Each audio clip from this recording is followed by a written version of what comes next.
ناظرین، پنجاب حکومت نے آج بانی تحریک انصاف سمیت اڈیالہ جیل کے تمام قیدیوں سے ملاقات پر 2 ہفتے کی پابندی لگا دی اور اس کی وجہ دہشت گردی کا خطرہ بتائی جا رہی ہے۔ حبیب صاحب، پی ٹی آئی والے یہ کہہ رہے ہیں کہ اس کی وجہ محسن نقوی صاحب ہیں، اور یہ بھی کہ شاید بانی پی ٹی آئی کو آئسولیٹ کرنے کی کوشش کی جا رہی ہے۔ جب آپ اس طرح کا یونیلیٹرل فیصلہ کرتے ہیں نا، اور بغیر لوگوں کو اعتماد میں لیے، تو اس کے بارے میں آپ پھر کچھ بھی کہہ سکتے ہیں۔ یعنی اس کے بارے میں اگر آپ پی ٹی آئی جو کہہ رہی ہے، ایسا لگتا ہے کہ وہ بھی ٹھیک ہے، اور پھر جو حکومت کہہ رہی ہے ایسا لگتا ہے کہ اس میں بھی کچھ وزن ہے۔ اب پرابلم یہ ہے کہ پاکستان کے اندر جو ٹرسٹ ڈیفیسٹ ہے، جو باہمی اعتماد کا فقدان ہے، وہ اتنا زیادہ ہو چکا ہے کہ ہمیں اس بات پر بھروسہ نہیں ہے، کیونکہ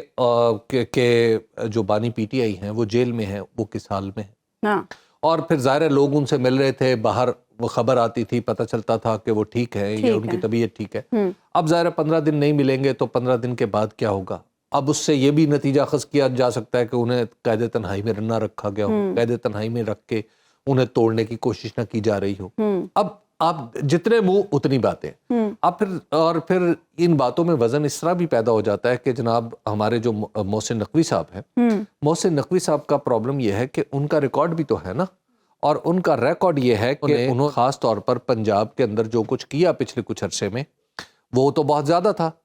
یعنی انہوں نے کچھ ایسے کام بھی کیے جو پولیس کو جس طریقے سے انہوں نے کھلی چھوٹ دی، وہ بھی اپنی جگہ ایک پرابلم تھا، اور اسی طرح اور بہت سارے مسائل پیدا ہوتے رہے۔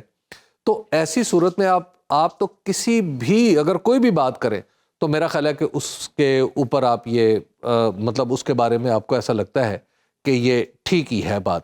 تو اس لیے مجھے لگتا ہے کہ ابھی ہمیں چند دن شاید انتظار کر لینا چاہیے، اور حکومت کو بھی تھوڑا سا سوچنا چاہیے کہ اس نے نیا ابھی سنبھالا ہے اپنا سارا ارینجمنٹ، تو اس نئے کا اپنی ابھی سے جو تلخیاں ہیں پاکستان کی سیاست کے اندر، انہیں کچھ کم کرنے کی کوشش کرے۔ جتنی زیادہ یہ تلخی بڑھتی رہے گی، اتنی ہی زیادہ جو مشکلات ہیں وہ اس کی اپنی مشکلات میں بھی اضافہ ہوتا چلا جائے گا۔ تو اب محسن نقوی صاحب اگر